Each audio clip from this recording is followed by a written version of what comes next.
Hey, what is happening, Impact Wrestling fans? Welcome to the Robert Does Wrestling YouTube channel. And today we're gonna be talking about Impact Wrestling August 2nd, 2018. And I am gonna explain to you why this show might have seen in the surface as a solid show, but it was filled with a lot of lazy writing on it. So let's jump into my Impact Wrestling review. So let's start with the back things first, right? First thing that I saw that it was a horrible idea was having Su Young, your knockout champion, getting pinned on free TV in less than 6 minutes by Allie, someone that's supposed to be in a feud with Tessa Blanchard.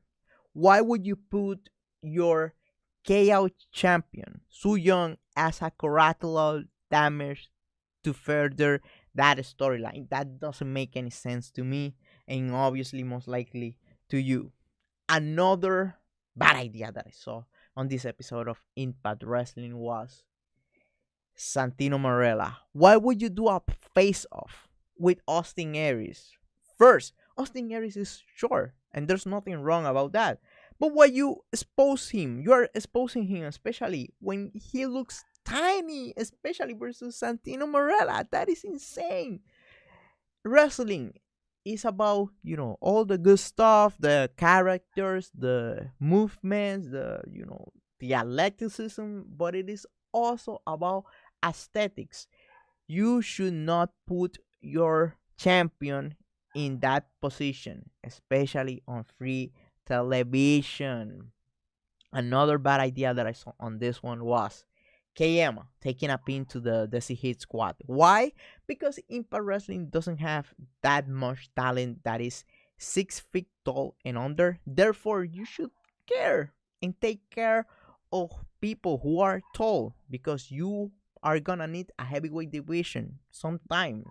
So you might need to take care of those people, and this was a bad aesthetics, putting KM taking a L to the Desi Hit Squad.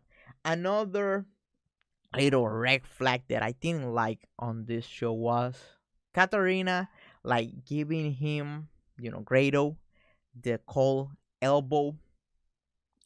For me, that doesn't seem to be a big deal, but there's people out there on the internet that are waiting to get outraged, and they're gonna be putting in their blogs and their little newsletter. Impact Wrestling pushes a wrestler who gets, the cold shoulder by a woman, who gets rejected by a woman in a physical form, and that is a hot topic in today's society. So please avoid this. If you're gonna do the whole thing betraying Grado, please do it in a single sweat, but don't do that, especially when it comes down to physical stuff.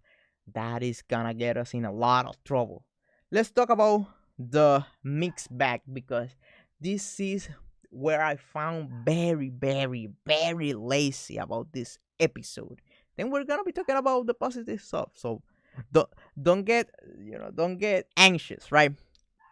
One thing that I noticed time and time and again during this episode was there was a match by ex wrestler, and after the match, another random wrestler came in and attacked him. A post-match attack fest. That was the best way how to describe this. First, we got Eddie Edwards attacking Austin Aries after the match with the Santino Marella protege. Then we got Allie getting attacked by Miss Tessa Blanchard after her match. 2 times we saw the same type of angle. Next, third time we saw the OGs doing a squash match, and then LAX once again attacking them post match. Why would you do the same type of angle 3 times? I'm saying 3 times on a single episode. I don't know who wrote this, I don't know who edited this, but this should have been very obvious when you are watching the show back to back. Next, we got this on the mixed bag. Yes, I like the how the Desi Hit Squads are looking on TV, but yeah, they're still not there yet. The same as KM and Fallah. But these guys can do a lot more on TV, but their feud it is not up there, and not even the Canadian audience was so invested into this mashup. Another thing that it is a mixed bag because I truly do not give a rat's ass is the Edwards family breakup. We already have a breakup with Grado and Winters. Now, why would you do the same type of similar stuff with Eddie Edwards and Alicia Edwards and Alicia Dreamer? Sorry. So this is not, a good idea. This is lazy stuff. Please keep the promotion fresh. That is one thing that you have above everybody else on professional wrestling. Please don't mess it up. Next, we're gonna go into the core of this episode. We got obviously the OGC squads. That was good. A lot of fun in the promo afterwards by Eddie Kingston. Also, we got obviously Austin Aries winning his bout really easy versus the protege of Santino Marella. That was a good decision right there. Next, we got a heated promo between Conan and Santana. And by the way, I didn't notice that Santana had like bruises on his neck. Holy shit! So that makes even the match that they have at Slammiversary versus the OGs seems even more legit when this guy is still wearing the scars of battle. And good promo, by the way. Another good stuff was the Bobcat War and Miss Scarlet Bordeaux. I'm probably butchering that name. And not being hot shame. That was, a knock knock weak wing at the whole mantra around fat shaming and stuff like that, which that is a hot topic in society today. So doing it the other way around, it is a good idea. It is fun, and it's fun poking at that bear without actually, attacking people or making fun of that. Another win, as always, is the OBE camera angles and their camera promos.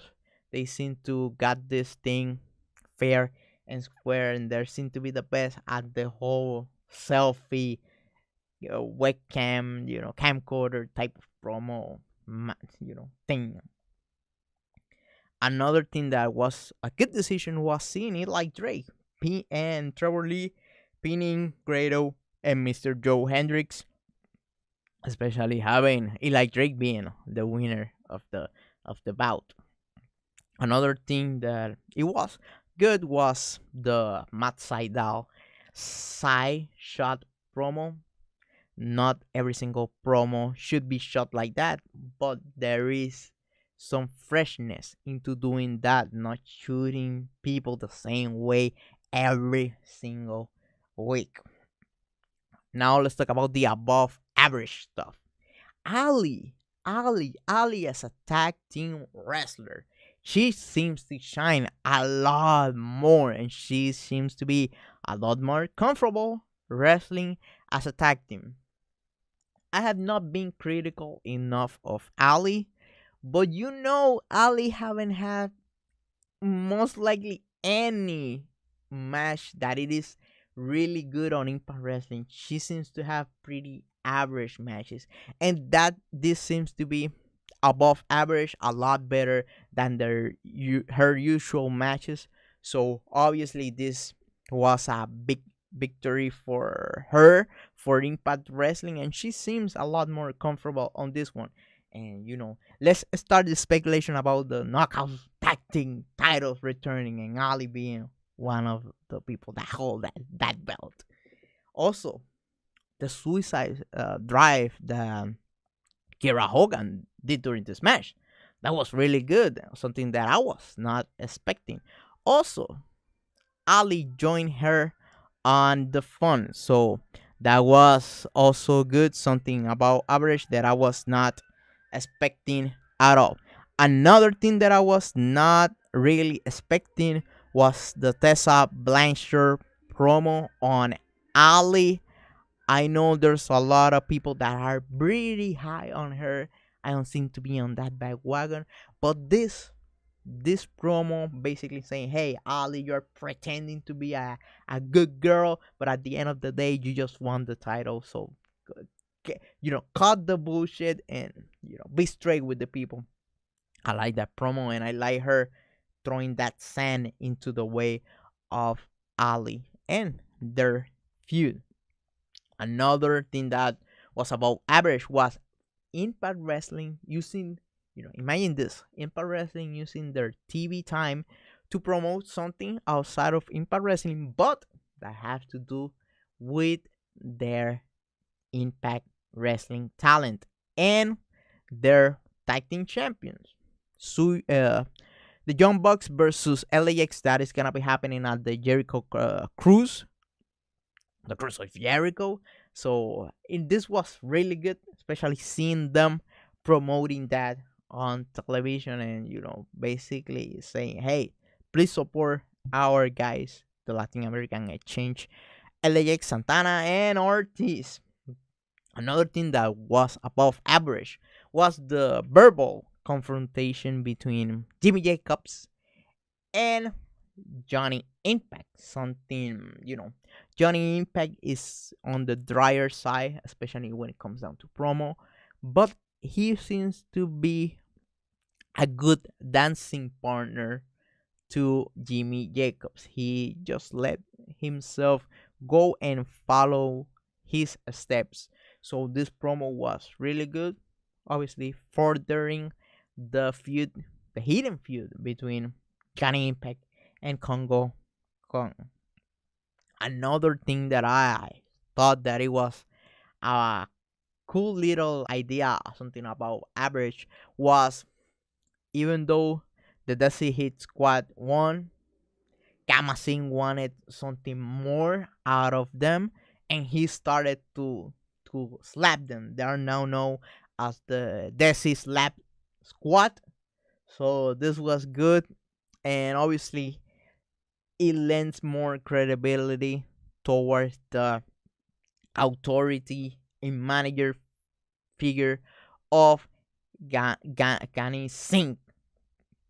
Next, we're gonna talk about the pros, the absolutely total victory, the supreme victories during this episode of Impact Wrestling. First, seeing Ortiz with a fucking axe. That was a win in my book, a quick victory on this one. Another one was seeing the cop killer, the gringo killer, once again on television. Homicide hitting that on one of the jobbers. That was excellent. And obviously, the main event, which that is the match that mattered the most during a show. The Lucha Brothers versus Ohio versus everything. They did a lot of crazy stuff during this match. We saw the Lucha Bros doing suicide dive in stereo to the outside. We also see OB getting their mask tied together back to back, right?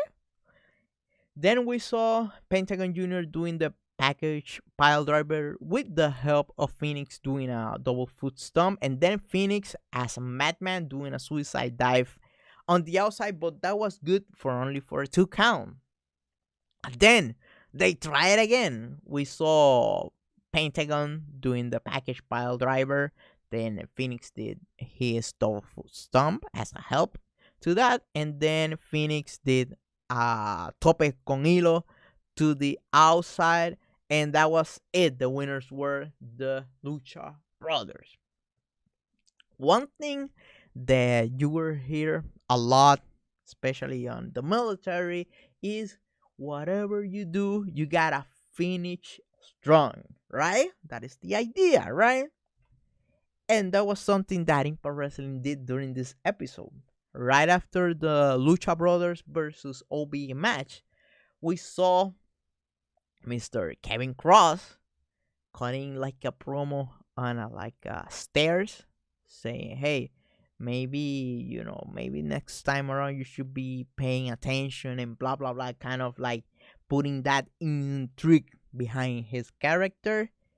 And then the ending was Mr. Santino Marella, Mr. Carelli being big down on the floor, and that's how the show went off the air. So my closing statements on this show. This was I would say a 6.5 out of 10, but it was a solid show. But it have a lot of repetitive stuff. It was more lazy than usual. I like to see my wrestling being a little bit more creative. But if you enjoy this show, I don't blame you, because it was obviously easy to watch and it have a solid finish by having the Lucha Bros versus OB and the cliffhanger with Kevin Killer Kross. So that's it for me. Goodbye. Make sure you subscribe for more stuff like this, and I will see you